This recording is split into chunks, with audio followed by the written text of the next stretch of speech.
In the coming days and in the coming weeks, no piece of information will restore the lives that were taken.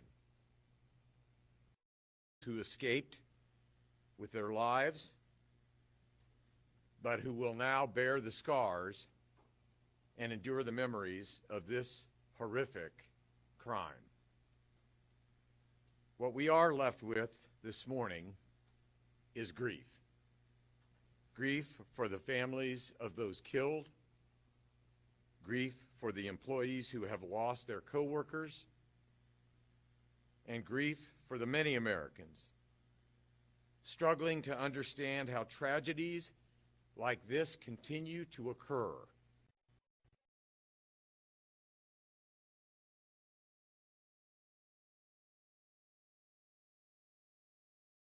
In trying to understand this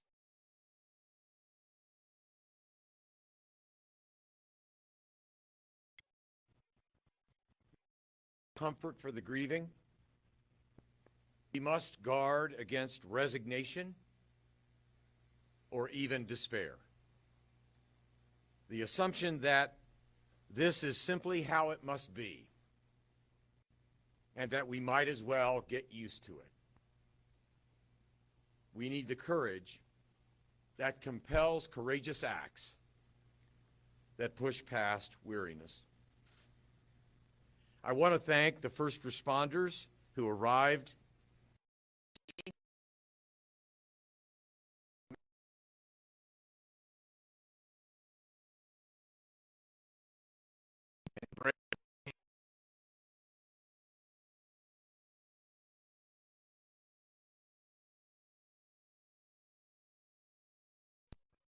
accounts. These women and these men acted heroically, caring for victims and families and bringing order to a chaotic environment. I'll close by saying this. Indianapolis is a resilient community. Last night was a devastating blow, and its impact will be felt by our community for days and weeks to come. But in times of despair, I know that our residents will rally together and help one another make it through. The eyes of the nation are on Indianapolis today in ways that we would never have hoped for.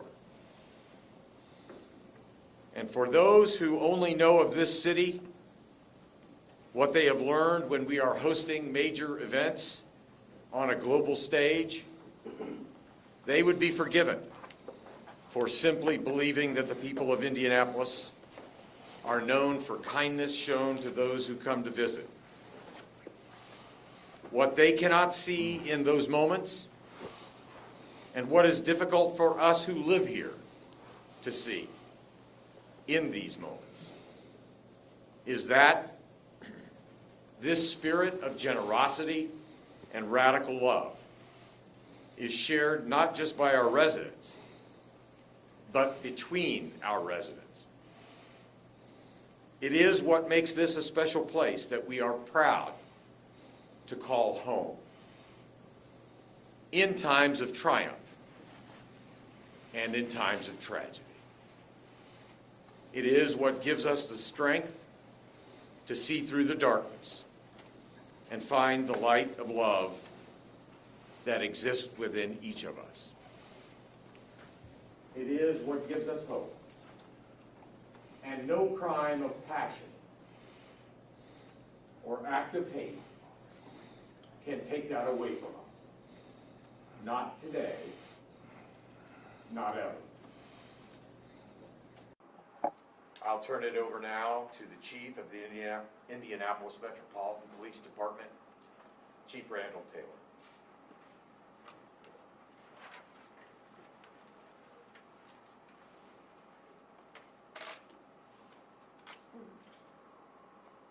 So this morning, for the third time since January, Our community woke up to news of senseless crime that will not soon leave our memory. It is unacceptable for Indianapolis. Our IMPD officers went towards danger, as they typically do, and when they arrived on the scene, they found something that really no one should see. We've all been shaken by this heinous act. I will tell you, the one thing that drew me to Indianapolis when I first came here in '93 was for such a big city to have such a small town feel and heart.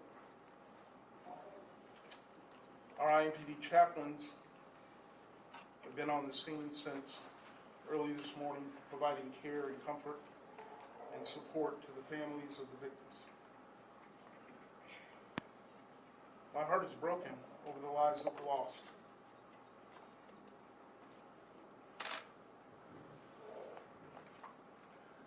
FedEx is a major employer in this city. If you ask around, there's numerous people, myself included, that have family and friends that work for this great company, and they have built bonds, whether they work there for a short time or a long time. You can only imagine what the victims, the surviving victims, and their coworkers are going through. We're truly with them. The crime scene remains active. IPD, along with public safety partners, will continue to work at the scene for as long as it takes to ensure a thorough investigation is complete. You'll soon hear from Deputy Chief Craig McCart, who will share what we know to this point, but that information will be limited. I can share a few things with you, though. I know the first responders did an incredible job. You more than likely will hear stories of their bravery as this develops. I know it's going to take time for us to learn more about what happened last night. I don't honestly know that we'll ever really know all the ins and outs to why this occurred, but we'll certainly do our best. But I do know our community stands together. That was evident through services that were rendered by companies here like Indigo, Holiday Inn, and also with our law enforcement partners. I'd like to thank personally Superintendent Doug Carter and the State Police for their help, and also our other federal partners who are always by our side.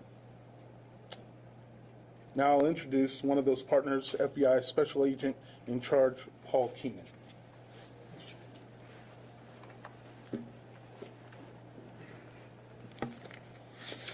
Thank you, Chief. As the Chief said, my name is Paul Keenan. I'm the Special Agent in charge of the FBI Indianapolis Field Office. First and foremost, I offer my sincere condolences on behalf of the FBI to the family and loved ones of the victims of the senseless violence that took place last night. While we mourn the devastating loss of their lives, we are dedicated to honoring their memory through a meticulous investigation. FBI Indianapolis is part of this community, and we stand with our friends and our neighbors to condemn this violent act that has impacted so many. I stand here today with my partners because whenever there is a tragedy such as this, the FBI surges resources to assist our law enforcement partners in addressing those immediate needs. FBI personnel are assisting the crime scene, conducting interviews, assisting on the search of the suspect's home, and will provide any technical expertise requested by the IMPD. Many of you have already asked what the motive of this shooting was, and with less than 12 hours since the shooting, it would be premature to speculate on that motivation. I can tell you that there is no further threat, and updates will continue to be shared as there are more details. We're grateful for our strong partnerships with the law enforcement in Indiana. As we have done in other cases, the FBI will dedicate all available resources to follow every lead and use all investigative capabilities to seek justice and bring closure for the victims' families. Next up, I'd like to introduce Deputy Chief Craig McCart from the IMPD. Thank you.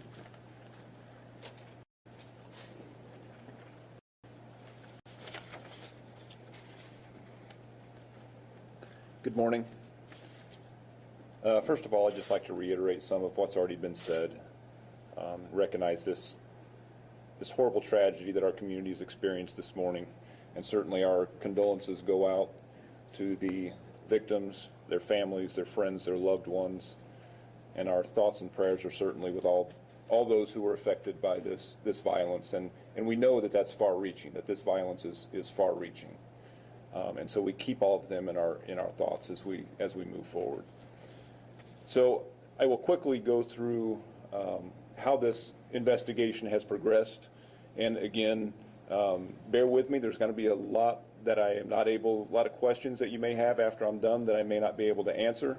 We're still working on those answers. This investigation is very much still in its infancy, but I will answer what I can after we're done.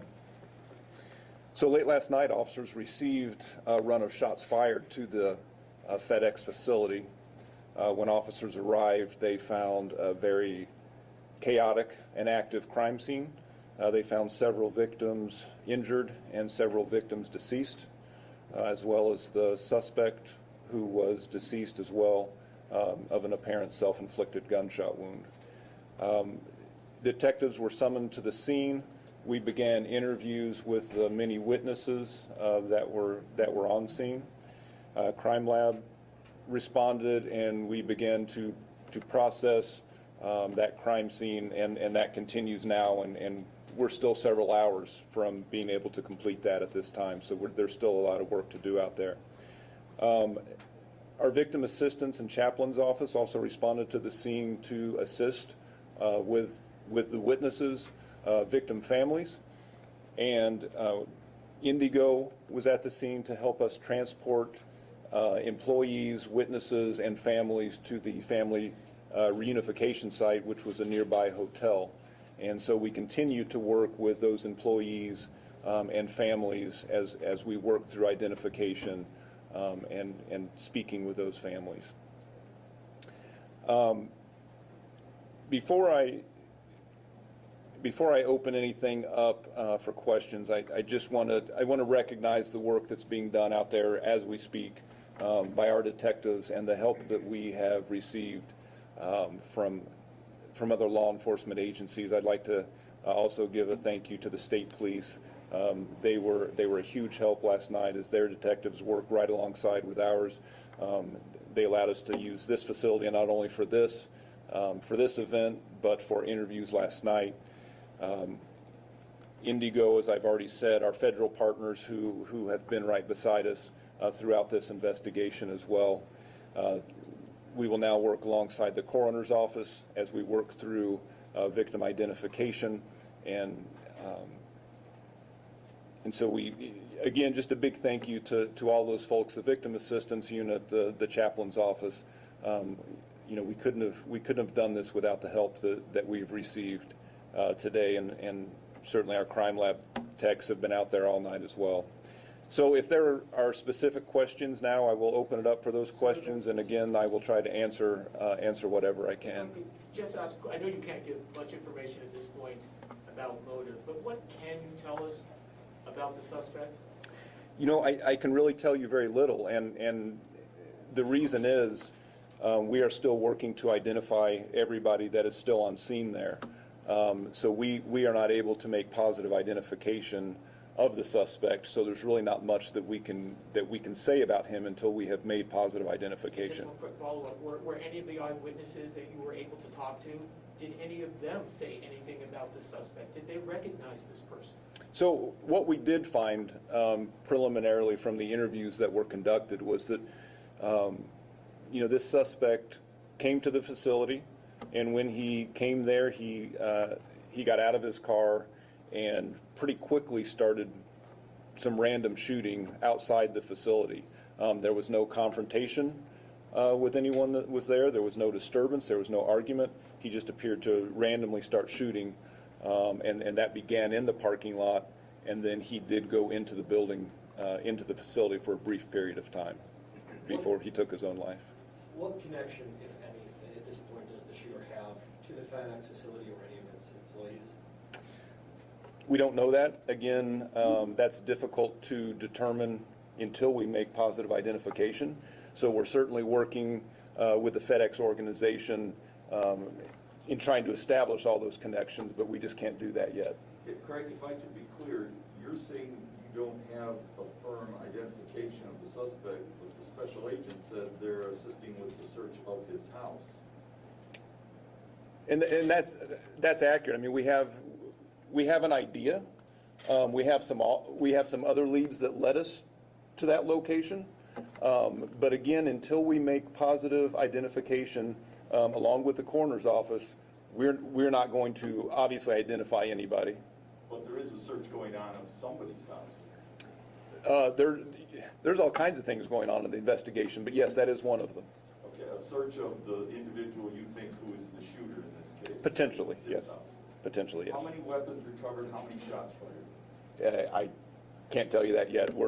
Again, the crime lab is still out there collecting all that evidence, and we can't determine those things until they've completed. Did your witnesses tell you that perhaps at FedEx or the security personnel or off-duty law enforcement personnel at the site yesterday had any indication that perhaps this trouble was going to occur or somebody was going to come back with a gun?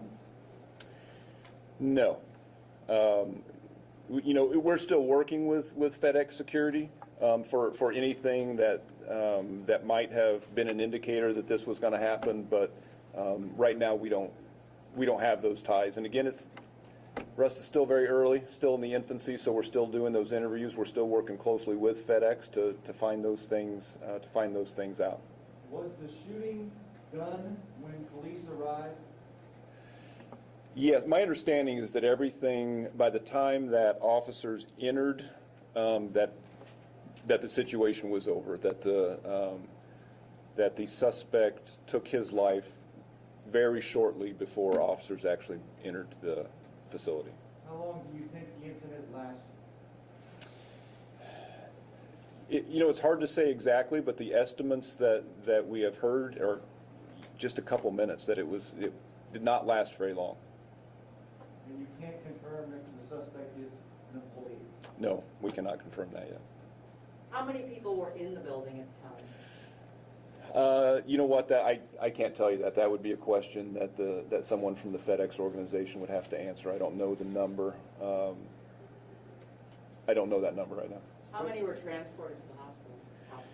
So what we have right now is that there were 5 that were transported from the scene. 4 of those had suffered what appeared to be non-fatal gunshot wounds, and then there was another injury of some sort that was a person with some sort of injury that was transported as well.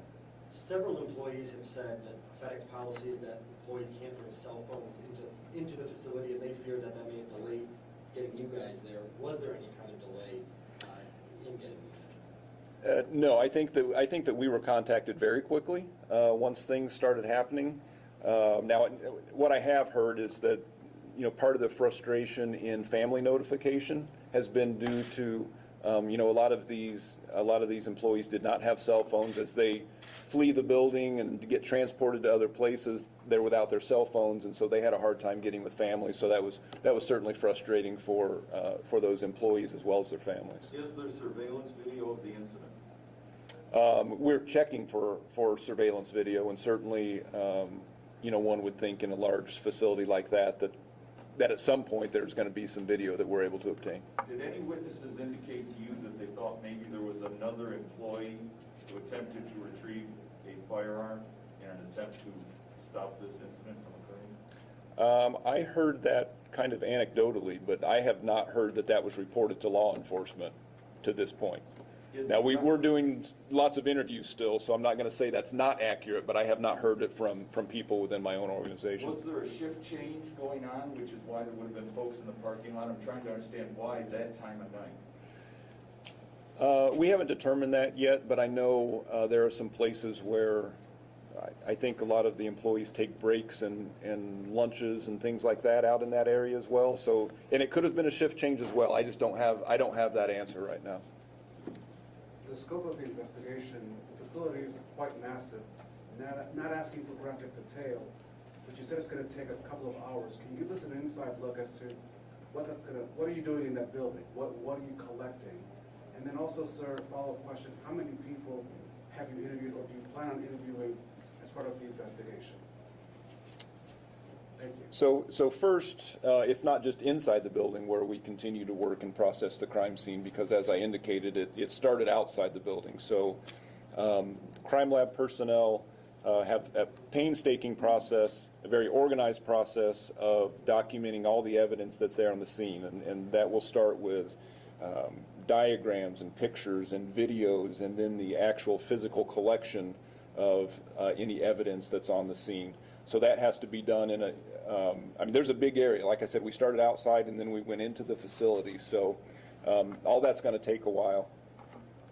Mayor, this is the third mass casualty shooting this year. I just wanted to ask you, do you have any words for the state legislature as they wrap up their session in the rest of the session? Well, in response to the question, I would point to the fact that just last week, I signed on to a letter from over 150 mayors around the country asking for the United States Senate to consider legislation that would expand background checks to be required when firearms are transferred between private citizens, and to close the Charleston loophole, which allows federally licensed firearm dealers to transfer guns to customers before an adequate background check is completed. So the fact that I, with 150 other mayors, and asking the federal legislature to do that, at least indicates what I would like to see done legislatively. My concern about the Indiana General Assembly is I believe they only have 3 or 4 days left in this particular session. But I certainly will make it clear to our governor and to the legislative leadership where I stand on these issues. Mr. Mayor, you were in contact with the White House, contacted you. Can you give us, again, not disclosing any privileged conversations, but could you share with us what was that conversation like? Has the White House promised or offered any services or resources to Indianapolis? Well, as most people know, the Chief of Staff to the President of the United States is a North Central High School grad from Indianapolis, Indiana, so it was not at all unusual that he would reach out to me. Basically, the offer was, anything you need, Mayor, we stand ready to assist.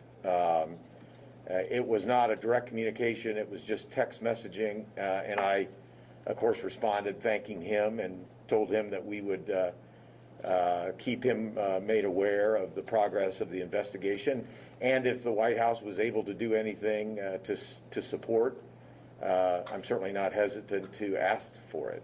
Mr. Mayor, cities are always looking for resources from the federal government. If there are things that you could ask the White House, what would you need? What resources could the men and women of Metro Police and the other agencies that are under your purview, what would you ask them at this moment in time?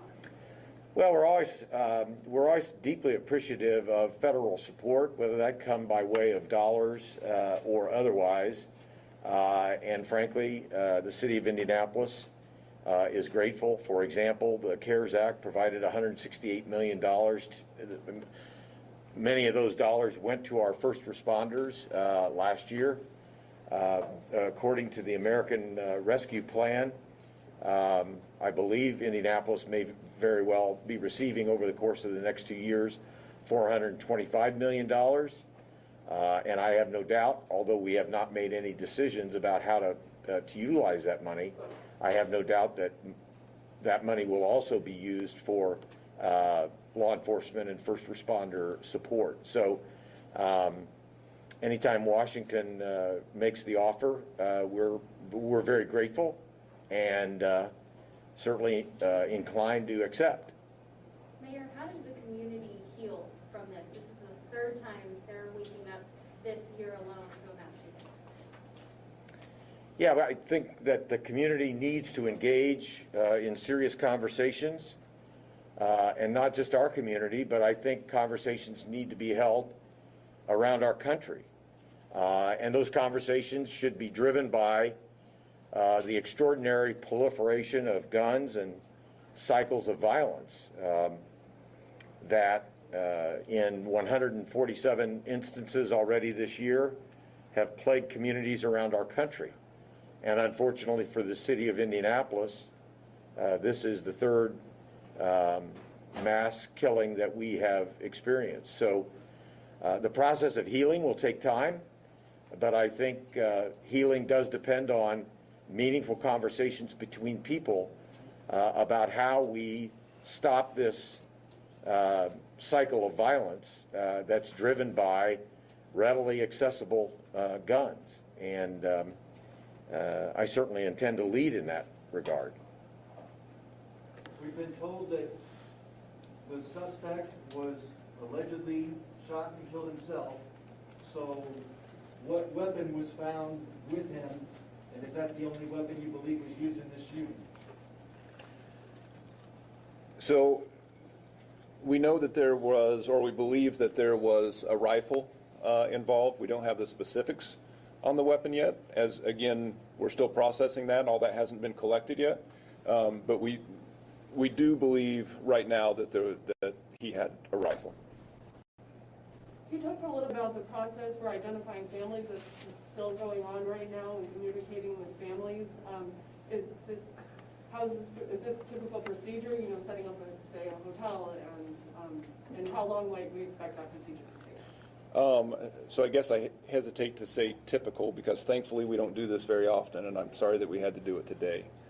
But yes, we do have our victim assistance counselors. We have our chaplains at a nearby hotel, which is where we took employees to, which is where we had family meet them. Obviously, there are families who are still trying to locate loved ones and family members, so we continue to stand by their side until such time when we can either locate those family members or identify them as a victim that we have on the scene. You described the weapon as a rifle, sir. Was the weapon in any capacity altered or changed to allow the... Way too early to, yeah, I mean, at this point, really, it hasn't even been touched as we still document everything, so. Thank you, sir. You brought up the suspect's car. Is that under investigation as well? Do you know which car was his? Oh, absolutely. That's part of the scene. So we're making sure that we have correctly identified the car that we believe that he showed up in, and then absolutely, I mean, we will process that as part of the crime scene. How many people were shot and killed inside and outside the building? Can you say that? So I believe that we had four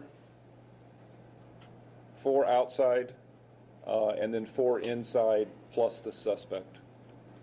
Don't they have armed security inside? That I don't know. Now, have you been able to, you've certainly been able to identify some of these victims so far, because everybody who goes in and out of that building has some kind of name tag on. Have you been able to contact any families yet? We really haven't. I mean, nothing gets moved, nothing, we don't check wallets, we don't check purses until everything is appropriately documented. So, I mean, there may be some fairly simple ways to identify, and we'll work with the coroner's office to make sure that that's done appropriately with those families. But to this point, we have not identified any family of victims. Well, as Indianapolis waits for the names of these people and for the suspect, how long do you think it's going to take before you're going to let their neighbors know what's happened? You know, that might be a better question for the coroner's office because they make that official identification. But I would think hopefully in the next 24 hours that maybe we can do that. Have those victims been removed from the site? Not, I don't believe so. When we came in here, they were still a couple hours away. So, Alvin, you want to address that? Sir, before you leave the podium, what was happening at that time? Were people sorting packages? I mean, can you give us an idea? I mean, I think I know what happens at FedEx, but what was doing? You know, again, that's a question that I'm probably not qualified to answer. That would be best served to ask the FedEx folks. You know, they have some different facilities. Different things happen at different facilities, and I don't specifically know what the folks inside here were responsible for. Sir, thank you. How many people were injured and how many hospitals did you use last night? So like I said, I believe we had 5 that were injured. And I can't say with certainty how many different hospitals that they went to. I know I believe we had at least 3, but I'm not certain of that. And I'll let Alfie Ballou, McGinty, I will let her address the victim identification issues, and if you have any questions for her.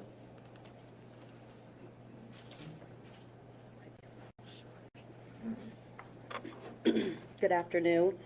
On behalf of the Marion County Coroner, Dr. Leandria Sloan, my name is Alfarina McGinty, and we are in the process of conducting our investigation. As has been stated, what we typically have to do is wait until all of the evidence has been collected.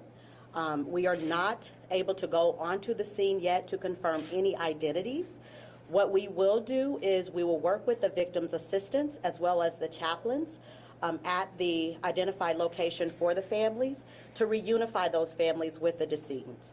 We will utilize as much information as possible that is on those decedents that are at the scenes to make that positive identification. As you all know, Indiana is very specific in how positive identification can be done, which is identification by a family member, dental, DNA, and fingerprints. And so adhering to all of those measures, we must make sure that the people that are identified on the scene are accurately and appropriately, positively identified.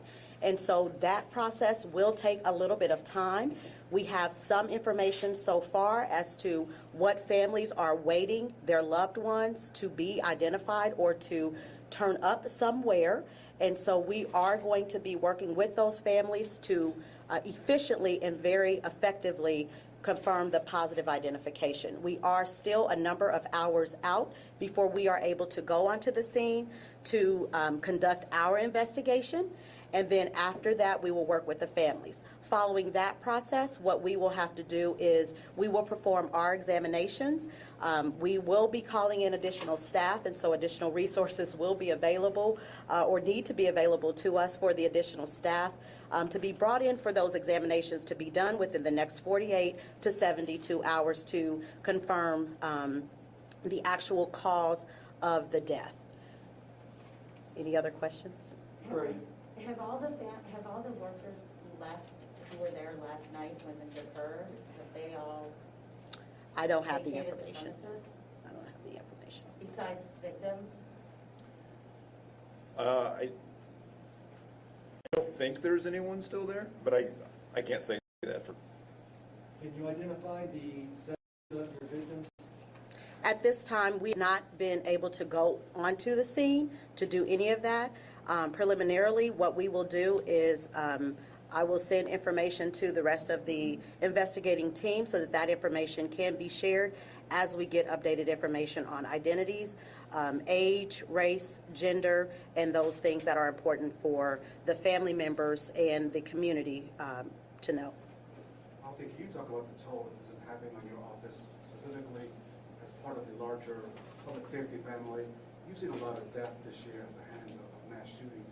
Can you just put that in perspective? Because how do you do it?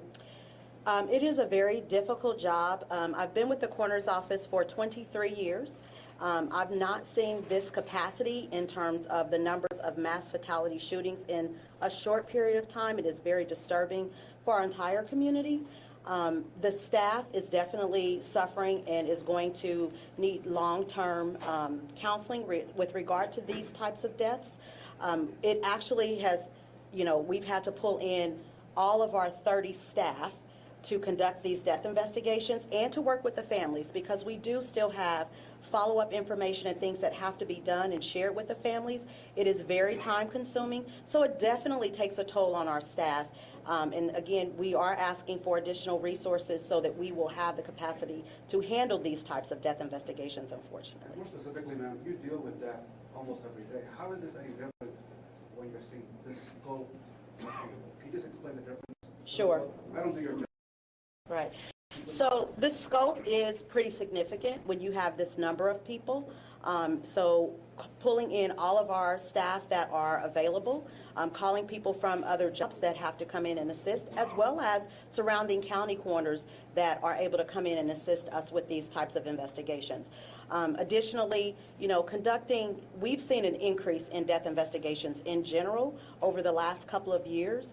And we are trying to work with our law enforcement partners to understand and address these issues that are causing this increase in death investigations. And so that is something that our staff is definitely has been working through over the last 2 years to be able to handle these things, because it is mentally draining, it is physically draining. We're going to work for literally the next 24 to 48 hours just to give answers to the families. Our first priority is to the families and identifying with the decedent, who the decedent is, as well as determining the cause and manner of death, providing death certificates for those families so that they can move on with their information and things that they need to do with regard to the loss of their loved one. So our hearts definitely go out to those surviving family members that are going to deal with this lifelong tragedy. Craig, one more. Craig, a question about identification. If we can't identify the suspect and the victims, can we say that everybody who's okay has been identified, reunited with family members, and released? I think that's a safe assumption, but yet I can't say that for certain. We think that we have reunited families and workers, and certainly all of those who have been treated at the hospital have been reunited with family. But again, I haven't been over there, so I don't want to say for certain that that's the case. But I believe right now that we have. That's it. Thanks, everybody. Good job, Craig. Thank you, sir. So we have to do this again, huh? Yeah.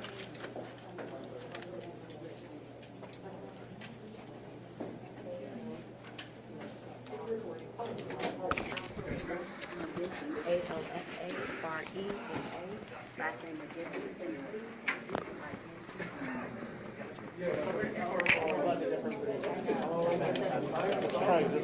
What happened to the mic? The pot died or something?